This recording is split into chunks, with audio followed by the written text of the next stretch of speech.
Ooh, we're live. Hello, everyone. Hello. So we're starting this meeting without Emmylou, just because we waited a little while and she's not here yet, so we assume it probably has something to do with the funeral or whatever's going on, but we just decided to go ahead without her for now. And if we need to maybe get together again or talk about it next time, we can. So this week we're talking about assistive technology and the difference between accommodations and modifications and all the different categories covered under IDEA. So let's just kick this off with the first question. How familiar are we with the 13 IDEA categories? I know for me personally, I was fairly familiar with them just because my last semester was 250 and 260. Yes. And that was like a major focus on all of those things. So, but one thing I did really hone in on was the definition of the auditory processing disorder. I liked that they added that in. I had seen the definition before, but not explained as well as it was this week. And I liked that they drew the difference between it's not understanding the meaning of what's being said. It's literally the sounds are not coming through properly. So that I really appreciated as an example. Yeah, I think one that I had never heard of was the Dyscalculia? Yes, I had never heard of that. So I thought it was really and of course I thought numbers because calcu, math and so I knew that part, but I didn't realize it's like dyslexia, the mixing up of the numbers and just it was an interesting read. And I also liked how they did about autism, the difference between autism and the learning. Yes. I can't remember. Yeah, but it gave you how they can look similar, but they're two different things. Well, and how some of the symptoms can overlap, in that, like, I know dyslexia and whatnot, and I always go to that because I'm most familiar with it myself, and my whole family. But it can give you some social issues, but it's not the same thing. So I like that as well. Yeah. In that one article that lists and does a brief overview, I really liked how they differentiated between deafness and hearing impairment, because I was thinking well, to what level of hearing impairment do you are you categorized as deaf? And so it was really helpful that they briefly just explained it and explained that they are two different things, and in that just that it's not the same thing, and that really helped me because I just couldn't differentiate between the two. So it was really helpful. I thought also when they were talking about the visual impairment versus blindness, I thought it was really interesting that they said if it can be fixed with glasses or hardware, then it doesn't count. And I know I've worked with, there was one little girl I worked with who was albino, and she happened to have some pretty severe vision issues because of that. And her glasses were so powerful. I mean, it was the stereotypical cartoon, the bottle glasses where but I was curious if that would have counted or not, because technically she could see with her glasses on, so I was really curious because I know we treated it as a visual impairment when she was in the class. She had large text, she got to listen to things when possible, And that was, I mean, that was 10 years ago, but still, you know, I thought it was really interesting Yeah. that didn't count. So people who, or kids who are considered like legally blind, would they go under visual impairment or blindness? That's a super good question. I thought that it counted as blind. Yeah. If you're given that diagnosis and you're technically considered blind, that's what I thought. Because even then, even with hardware, it doesn't give you 20/20 vision. Right. You know, like you're still going to have some things be fuzzy. It might help, but so I would assume that that's what that is, but I don't know for sure. That would be probably a question for Carrie. Yeah, that's a good question because I'm curious as you know, to that one as well as if they're legally blind but they can still see something, are they given that category of being blind or the visual impairment? So that's a good question. Well, and it's interesting too because my former mother-in-law was legally blind in one eye, but she was a forensic accountant. Like she could sit there and read teeny tiny little things when she had her glasses on. So technically, that's a really good question, and I hope Carrie watches this and we get an answer. Yes. Maybe better. Okay. If everyone's okay with it, moving on. Yes. Yes. Yeah. How familiar is the group with the difference between accommodations and modifications? Again, for me, that one was fairly fresh in my mind, just because we just took those classes. But I really liked the simplified definition of one change, like accommodations change how you learn, modifications change what you learn.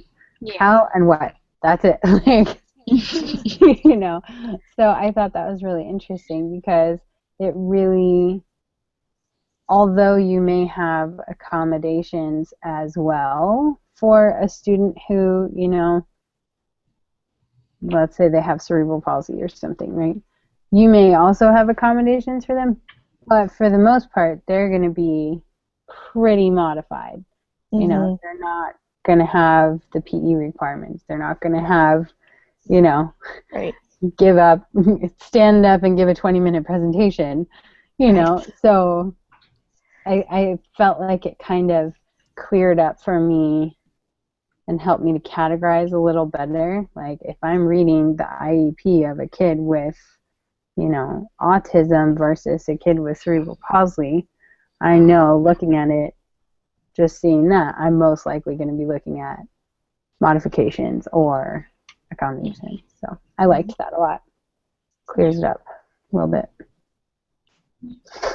So I think something that, that became clear to me was that modifications are only for students on IEP or 504 plans, and accommodations could be for any student.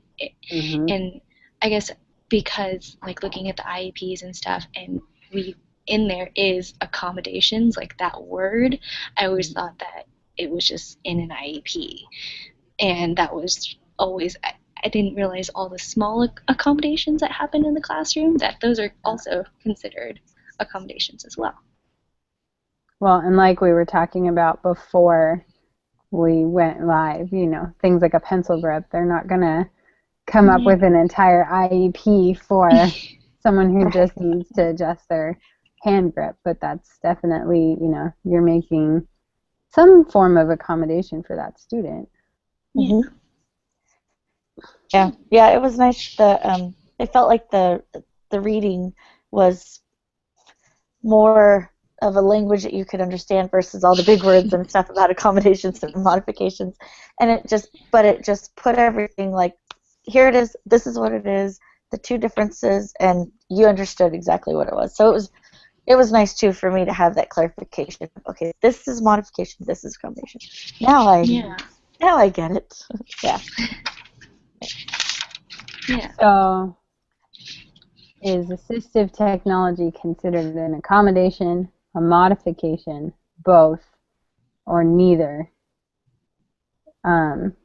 Again, like we discussed before, I feel as though it's mostly an accommodation because, you know, giving a child a tool, you're not necessarily changing what it is they have to learn.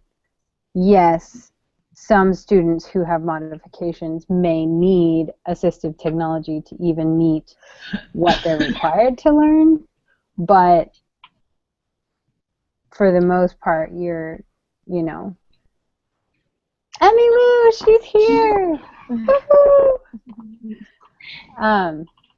Yeah, for the most part, you're required to, or not required to, you can give an accommodation to anyone, no matter what they're required to learn or not.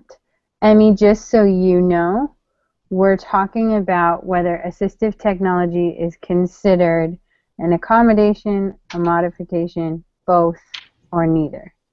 And I'm the only one who's answered so far, so it's all on you guys. And I can't hear you. Oh no. I know.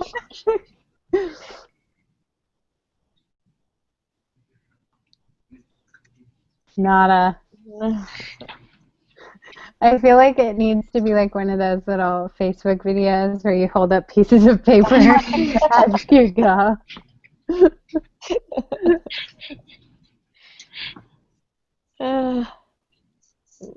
Nothing.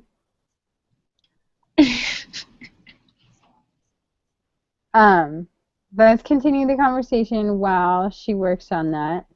Okay. Okay. Okay. So, yeah, I thought it was an accommodation as well.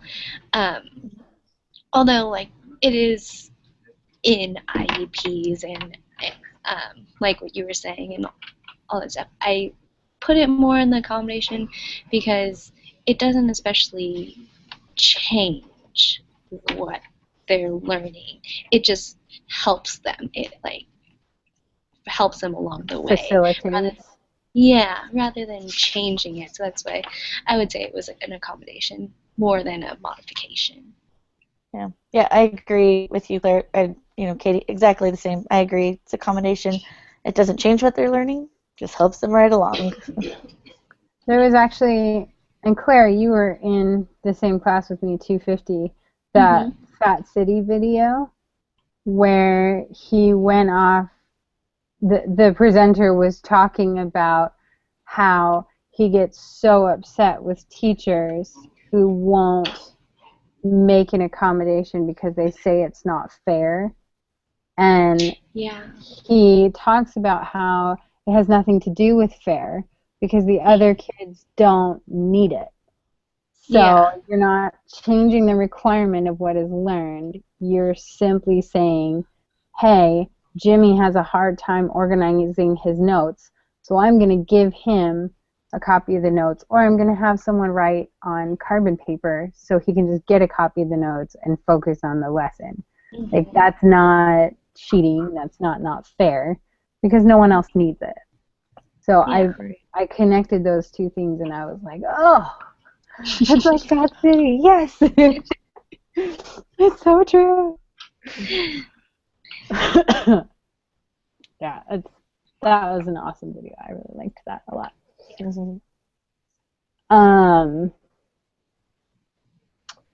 So it says we should each share out 3 examples of assistive technology, and I'll let you guys go first.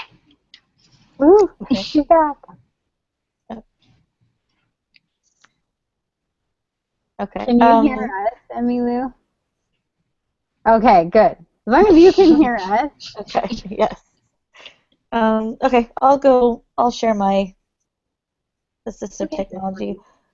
I chose text-to-speech, which was a big one for us right now because we're getting ready to ISAT test after spring break. And so what's really cool about text-to-speech is that students that are struggling readers can put headphones on and listen to their passages, the reading passages being read to them, whether it's on ISAT or just a regular text or a novel, and it allows them to a lot of kids, well, especially kids on IEPs, are auditory. They learn, when they hear it, and they, can comprehend it when they hear it. And so text-to-speech allows them to hear the passage, hear the questions. They can go back as many times as they need to, kind of like the flipped classroom thing. They can repeat, rewind, replay as much as they need to. And so I think that's, coming from a few years ago where we read every ISAT question and choice for weeks. I think that's probably my favorite assistive technology tool ever. The other one that is cool that I just am starting to see a little bit more of is speech to text. So this is for the kids with, dysgraphia or, terrible handwriting, or they just struggle to get that paper to, pencil to paper, and they can have the microphone speak their thoughts, and it puts it down on the computer for them. The only downside to that one is that when you're doing it, you have to say capital C-A-T is, you have to make sure I just want to comment on that really quick and tell you, depending on the person, like right. for me, they've been trying to get me to use speech to text since high school when it came out forever ago. Oh, well, it's not something that we used. That's, no, but even now, it takes hours of, you can't just hook up a kid to it. It takes hours of that system, that program, learning your voice, learning your patterns, learning your speed to understand. And if you are a person who has trouble organizing your thoughts already, right, it's really, really difficult to get interrupted by the visual not matching what you said. Like, if you're like me, I sit here and I'm like, no, that's not what I said. Okay, I have to go back. So yeah. it's an excellent tool. Don't get me wrong. Absolutely fabulous. It's not for everyone, though. And I agree. I don't think it's very personal. Like, it has right. to be a kid that has time to sit and work with it if it's really going to be a tool for them to be able to use.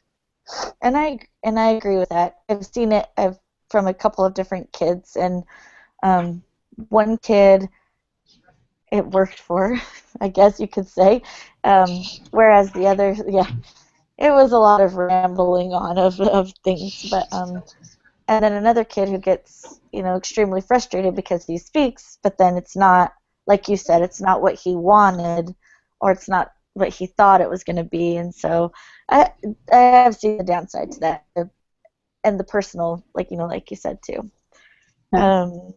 Overall, though, it is excellent. Like, I'm not knocking it. I'm right. And like I said, for our school and for our kids, it's something that's kind of new, and we've used it since the beginning in Google Docs because that's where they've been able to use it the most.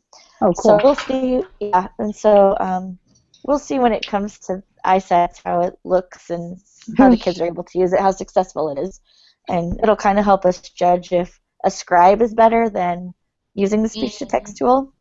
So, okay, and the last one, really quick, is Boardmaker, and it is a program that you can take the word and it puts a picture to the word, and so instead of having like a worded schedule, you can make a visual schedule for kids who are, autistic. You can make a social story with them, or kids that are nonverbal can have a choice board, so they can choose the picture of things that they want, and that's also a pretty beneficial program, and I've seen it used, successfully used. So it's also a neat piece of assistive technology that I thought is good for the classroom, good for kiddos.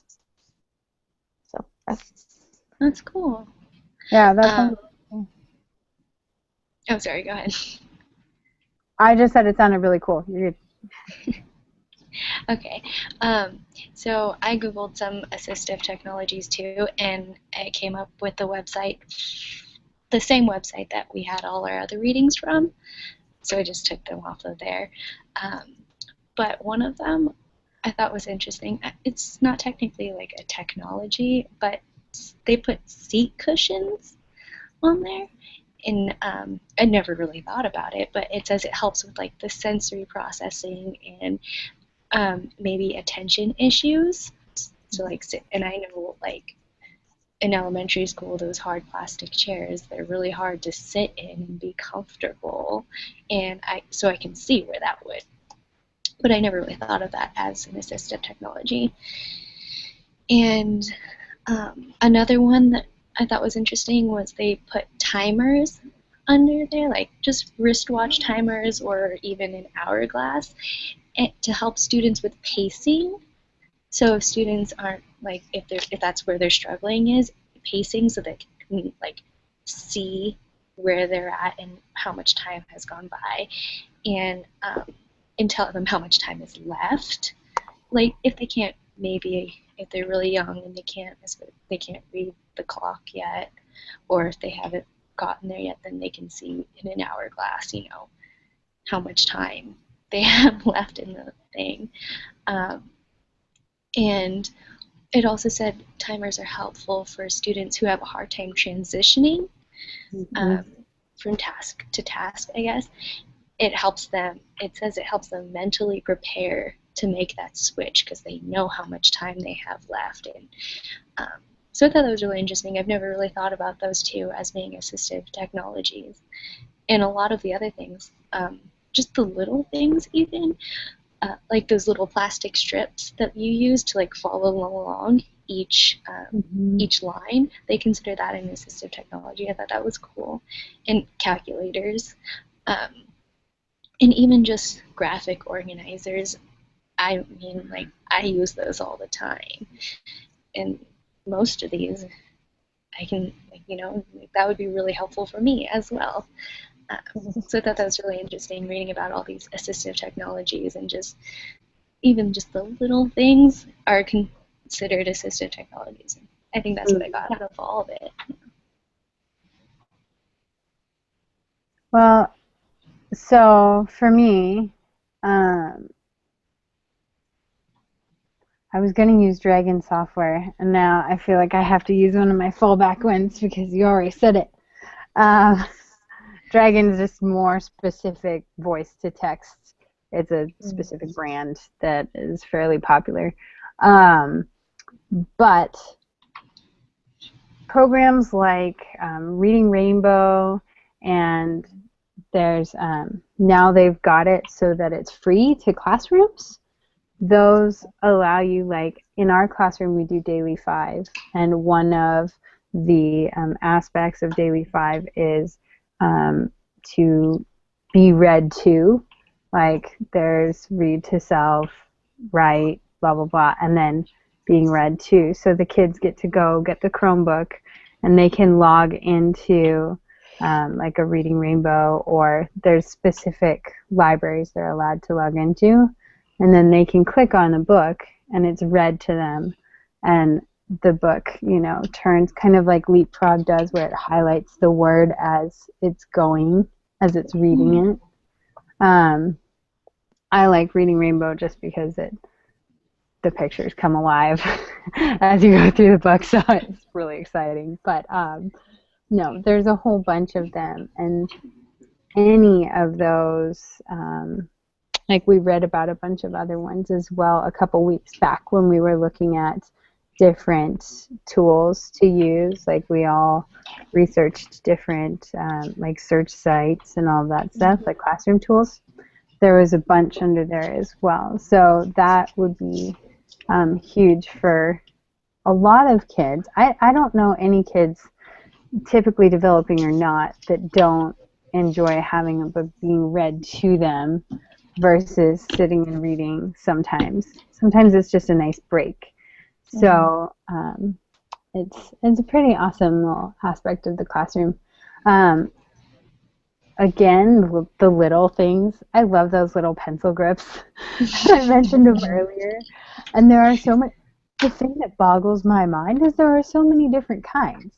There's like the triangle that's just as straight. Like there's the soft, squishy ones. There's the the specific one that has like a place for your pointer and your thumb and your middle finger, like it's amazing the variety of these little tiny things to go on pencils to help you write. Like it's, anyways, my own personal hilarity some days. But no, that is so huge because, you know, when you get a kid who's writing like this, you know, it's not going to come out right, and they could have no issues at all, you know, in terms of their ability to learn or write normally. They just need something to, just like a graphic organizer, to structure their hand, like structuring their ideas. So I thought that specifically could be really helpful when going through that initial process, like with the RTI and all that stuff, where you're ruling out whether they actually have a specific disability or whether it's just a matter of they can't hold the pencil correctly, you know. Right. So that was a big one. And then I've got to repeat Claire's graphic organizers. That one, when I went to the IABE conference a little while back, and it was specifically talking about teaching second language learners. Let's see if I can speak today.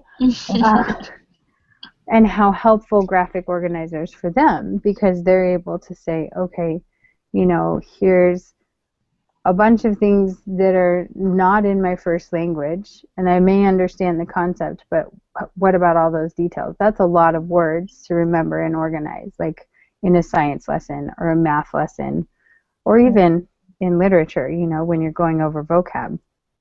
To most kids, yeah, maybe they've heard it and they just didn't know the definition.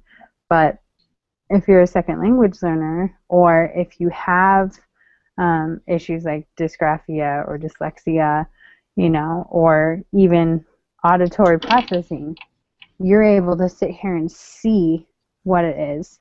You know, let's say you didn't hear it right, but you can sit here and see, oh, okay, I know that this is supposedly sound like, you know, CH is supposed to sound like ch. So even if I didn't hear it right, I can see it right, and I can connect it the way it needs to be connected instead of, you know, just relying on the part that's not making a connection. So. I was just thinking about one actually. Katie, we had this class together, the early childhood class last semester, and remember, yeah, okay. And remember, one of the girls was using that pen. That, the DigiPen. I have one of those. Yeah, it's yeah. awesome. I thought you had one. I thought you were going to talk about it. Those are so cool. I didn't think about it actually. They are really awesome. If you don't know what it is, it's a pen that has a camera by the tip of the ink at the base of the pen. So as I'm writing, I write in a special notebook that it's digitally printed paper. So as you go along the paper, the pen knows where it is on the page and what it's writing. And it's also recording while I'm writing. So I hit record, and it's like if I'm sitting in a lecture, I don't have to take super detailed notes. I can just write a keyword because the pen remembers and it bookmarks the lecture. So I can go back and I can hit the play button on my page and go up and hit that keyword, and it picks up the lecture right where I was when I wrote that word. So if I don't remember what I wrote, or if I wrote it really poorly and I can't read my writing, which happens a lot, it'll go back and I can say, oh, that's what they said. I must have meant this, ... So it really it helps not get bogged down in trying to take notes, and I can just listen. Like there's times where I literally just make lines and don't write keywords, and then go back and I'm like, okay, this was the beginning, this was the middle, this was the, you know, I know it was somewhere near the middle that so-and-so said this. So I can do that and just focus on the lecture, because for me, the conversation is so much more valuable than trying to write or read. So Yeah. Wow, that's cool. yeah, it's super cool. Yeah, wow. Sweet. All right. So Emmy Lou, we can't hear you, but we can see you. You're here. It counts. Yay! You can't hear us now? Oh no. I know. Yes, ma'am. Sorry, my daughter's probably coming in to say goodnight. Hold on one second. Okay. Love you. Okay. Sorry. That's okay. She's big, right? She's huge. Yeah. Oh my gosh. Okay. So, Emmy Lou, could you hear most of our conversation? Can you hear me now? I'm guessing that's a no. Yeah. No. Here, I'm going to write it down and show it to her. I'm serious. That way she can see it. We're making accommodations here, people. There we go. Okay. There we go. So, Emmy Lou, we are going to post the video, and you can add your 3 to the notes that Nicole's going to share with us, yes? Right. Yeah. Add your... I think she's calling you. She's not calling me. My phone's right here. Oh. Now she is. Hold on. Whoa. Hello? Hello? Can you hear me? Oh, but I still can't hear you. Hold on one second. Wait. Are you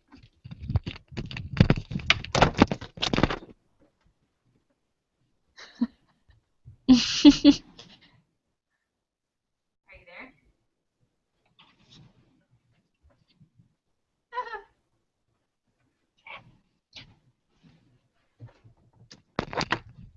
That's so weird. I accepted the call. I know you're there, but I can't hear you. Wait. Oh. There you are. Hello. I can. I'm going to put you on speaker. Hold on. Woohoo! Oh my goch. Emmy Lou is I'm here. so sorry, guys. It's okay. Hey. Yeah. No worries. I forgot about the time change in Idaho. Because I'm in Northern California right now, and I totally forgot that it would be a different time. It's okay. And I was here at 9, but I totally forgot. So I'm really sorry. I could hear most of you guys that whole time, except for that last bit. I don't know what happened. All I was trying to say to you at the last bit was that we're going to post the video, and because we can't hear you, you can put your comments and your assistive technologies on the notes sheet. Nicole's going to share it with us. Perfect. Yeah, and then I can just email Carrie and let her know. Yeah, I'll let her know. Sounds good. And we prefaced the video at the very beginning. We're like, so Emily's not here. We're sure it's probably because she's not here. Like, she's doing other things, and that's totally fine. And we'll figure it out later. So you're totally good. And thank you guys. Yes. Thank you so much. Of course. Sorry. It's okay. Sorry about your grandpa. That sucks. Thank you. Yeah. Okay, yeah, I was actually at dinner with our aunt and uncle that are here from Wisconsin, and it was just all craziness. So, well, anyway, rest easy. We're not holding it against you. You're good. Yeah. Thank you. I'll put it in the notes, and then I'll email Carrie. Sounds good. Yeah, we just went through the questions under step 1 where it says considerations. So if you look in the small group activity, that's all we did during the discussion. So if you want to add comments on the other things, go for it. But Okay. there you go. Thank you. Perfect. Thanks. Of course. Okay. All right. Well, I think we're done here. Yeah? Everyone? All right. So I'm going to end this broadcast. Another successful week down. And I'll see you all next week. Okay. Okay. Okay. Bye. Bye. Yeah. Bye. Bye.